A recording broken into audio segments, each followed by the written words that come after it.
seperti apa. Di dalam Al-Quran ada yang namanya jin, yaitu di surat An-Nas, yang intinya bunyinya bahwa tidak saya ciptakan jin dan manusia kecuali untuk beribadah kepada Allah. Apakah di situ juga harus membuktikan jin itu?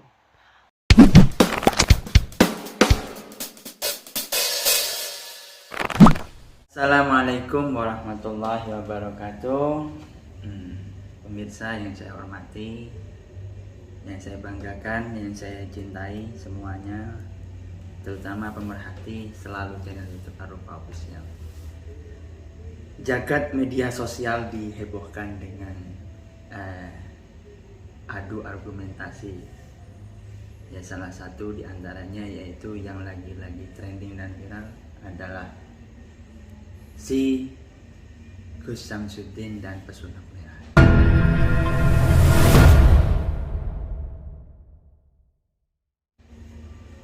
Mari kita mengupas sedikit ini. Yang saya khawatirkan, yang saya sesalkan dari Gus Samsudin sendiri, tanpa mengurangi rasa hormat saya kepada beliau, beliau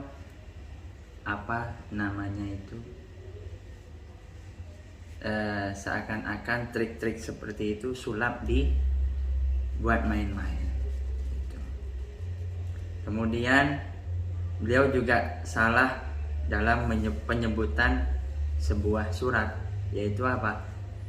Surat Ad-Dariyat yang ada ayat berapa itu? Ini saya lihat di surat Tafsir Jalalain ini, yaitu ayat ke-56. Itu bukan surat An-Nas. Mari kita membaca, kita menelaah dulu, kita kembali flashback yang bagi santri-santri terutama tentunya. A'udzubillahi minasyaitonirrajim. Bismillahirrahmanirrahim. Ini ada sambungannya.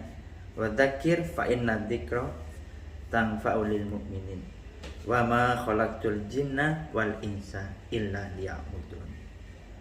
Wa ma khalaqtul lan ora nyiptakaken sapa ingsun al jinna ing jin wal insa lan menungso illa liya'budun angin supaya nyembah maring Gusti Allah. Artinya, dan tidak aku menciptakan di antara jin dan manusia terkecuali menyembah kepadaku. Begitu. Juga kalau mengenai masalah, kita juga harus mendengarkan dari sisi yang pesulap merah. Pesulap merah itu Bang Marcel Radifal, itu saya berterima kasih karena telah banyak membongkar trik-trik dukun-dukun abal-abal. Cuman dalam hal di sini yang perlu kita ketahui, kita juga harus mengimani terhadap perkara yang gaib. Dan itu sudah ada di surat Al-Baqarah. Alladzina yu'minuna bil ghaibi wa yuqimuna sholata mimma razaqnahum yunfiqun. Alladzina yu'minuna, alladzina utawi wong akeh yu'minuna kang padha iman sapa kabeh. Sapa alladzina bil ghaibi bisa menjadi maf'ul mutlaq atau dzaraf. Ing dalam perkara kang gaib. Nah, memang perkara yang gaib ini adalah sebuah perkara yang mistis, yang istilahnya yang mengetahuinya ini hanya orang-orang tertentu, seperti yaitu para ulama-ulama kiai, ulama-ulama yang khawasul khawas, yang mampu visioner ke depan ibaratnya. Jadi pesan saya, dengarkan dari dua sisi pihak ini. Dan mengenai masalah sihir, agar tidak saling sama-sama menyalahkan begitu. Nah, yang Gus Samsudin ini saya memposisikan berada di tengah-tengah. Nah, seharusnya kalau memang kiai beneran ini tidak sibuk mencari konten seperti itu. Kalau Gus itu, karena konten-konten seperti itu seharusnya ditandai dengan ini hanya hiburan saja, seperti itu. Dan jangan sampai ketika orang meminta tolong kepada kita, saya ingat kata guru saya Khona Jaduna Gajah Kisah, orang minta tolong ke kita itu adalah digerakkan sama Gusti Allah. perkara orang itu meminta tolong lalu ada timbal balik ke kita dengan memberi apa dan sebagainya, itu termasuk hadiah. Anggap itu hadiah dari Gusti Allah melalui perantara orang itu. Berarti orang itu percaya kepada kita. Nah, ketika kita sudah dipercaya oleh orang, jangan kita bermacam-macam dan sebagainya. Dan ini terlalu banyak, inilah menuntut dan ini. Itu nanti akan mengikis kepercayaan, orang yang percaya terhadap kita.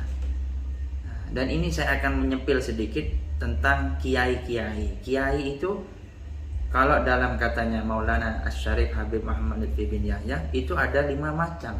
Ada kiai tandur, ya. Ada kiai catur. Kemudian kiai tutur, kiai sembur. Yang ini hampir mirip dengan Gus Samsuddin ini. Yang kelima adalah kiai wuwur. Yang keenam adalah kiai ngawur. Kalau kiai tandur ini adalah kiai yang mendirikan serta mengelola, mengasuh, mendidik pesantren, mengajar, ngopeni santri, santriwati dan lain sebagainya yang adanya bermukim di pesantren. Itu kiai tandur, menanam. Yang kedua kiai catur. Kiai catur itu adalah kiai yang terjun di dunia politik. Tentu orang-orang itu pesantren juga harus, walaupun tidak semuanya harus terjun ke politik. Karena politik itu kalau kita gak menguasai, tentunya nanti dikuasai oleh orang-orang yang benci terhadap terhadap ibaratnya terhadap orang-orang yang gak suka terhadap NKRI. Salah satunya adalah yaitu dengan adanya santri berpolitik, itu tujuannya untuk menjaga keutuhan bangsa dan negara. Seperti yang mana Nahdlatul Ulama banyak ibaratnya pengkaderisasi dalam hal masalah di Ansor, organisasi Ansor dan lain sebagainya. Itu yang kedua, kiai catur.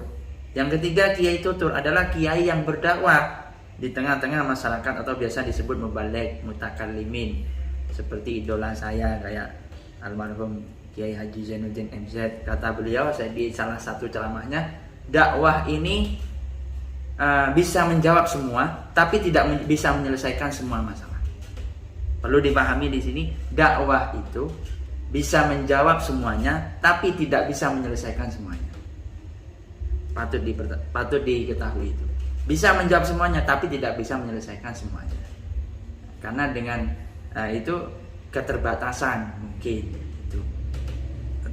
Keterbatasan pengetahuan, wawasan dan jangkauan. Yang keempat adalah kiai sembur. Lah, ini kiai sembur ini adalah kiai, kalau kata saya, yaitu kiai-kiai yang ahlul hikmah. Contoh, salah satunya diantaranya seperti banyak ulama, banyak kiai-kiai yang terkenal mustajab doanya. Salah satu almarhum al-maghfurlah Kiai Haji Raden As'ad Samsul Arifin, pengasuh Pondok Pesantren Salafiyah Syafi'iyah Sukorejo. Itu wali yang sangat besar, doanya mustajab. Juga seperti Kiai Hamid Pasuruan, Kiai Abdul Hamid Pasuruan, itu salah satu walinya Allah yang terkenal. Itu jadi kalau sekarang siapa? Banyak kiai-kiai justru yang seperti ini terkadang ini mastur, tertutup, khumul, tidak mau menampakkan diri. Kemudian yang kelima adalah kiai wuwur. Wuwur ini adalah kiai yang menjadi rujukan hukum fatwa oleh kiai-kiai lainnya. Seperti sama Hadratus Syekh Kiai Haji Hasyim Asy'ari selaku pendiri Nahdlatul Ulama dan juga rujukan guru daripada ulama-ulama pada masanya. Termasuk juga seperti almarhum al-maghfurlah Kiai Haji Maimun Zubair. Itu alimnya Masya Allah, alamannya Masya Allah. Siapa yang gak kenal beliau itu? Luasnya Masya Allah, saya sangat mengagumi terhadap beliau. Dan beliau itu sudah wafat, semoga kita mendapatkan barokah ilmunya. Jadi yang itu kiai-kiai ahli fatwa, sesepuh kiai dan pengayom umat, seperti ya Kiai Maimun Zubair, dan juga pendapatnya selalu ditunggu oleh umat. Seperti yang ini Habib Muhammad Lutfi bin Yahya Pekalongan. Itu dan juga banyak lagi habib-habib yang lainnya yang alim alama mutafannin fi ilmihi, sangat sangat ibaratnya dalam ilmunya itu sangat luas jangkauannya. Kalau kita mendengarkan separuh dari penjelasan pesulap merah dan juga Gus Samsudin, itu akan kita tidak bisa mencerna gitu. Dan saya juga setuju dengan Bang Marcella di versi pesulap merah itu membongkar trik-trik sulapnya dukun yang abal-abal. Tapi kita jangan nggak percaya terhadap dukun juga, karena Nabi itu pernah kena sihir sampai turunlah surat yang berbunyi yang tentu kita sering baca, yang ada di mana ini? Yang ada di tafsir Jalalain, saya buka, yaitu apa? Surat Al-Falaq. Yang bunyinya qul a'udzu birabbil falaq min syarri ma khalaq min syarri ma khalaq wa min syarri ghasikin idza waqab wa min syarri naffatsati fil 'uqad wa min syarri hasidin idza hasad. Itu salah satu penangkal ampuh daripada ilmu sihir. Sampai turunlah ayat surat Al-Falaq, surat An-Nas dan surat Al-Ikhlas ini. Ini yang saya ambil referensi, satu tafsir Jalalain dan yang kedua adalah tafsir Sawi. Jadi saya nggak pernah menemukan surat An-Nas ini dikatakan mama khalaqtul jinna wal insan illa liya'budun. Dari mulai saya mondok di Lirboyo nggak pernah mendengar penjelasan seperti itu. Itu perlu diluruskan lagi. Makanya kalau kita belum bisa berdakwah, setidaknya kita belajar dulu. Dakwah itu bukan profesi, tapi apapun tujuan kita, itu kita wajib berdakwah, menyampaikan, mengajak. Jadi mungkin itu saja yang bisa saya sampaikan, kurang lebihnya saya mohon maaf. Wassalamualaikum warahmatullahi wabarakatuh.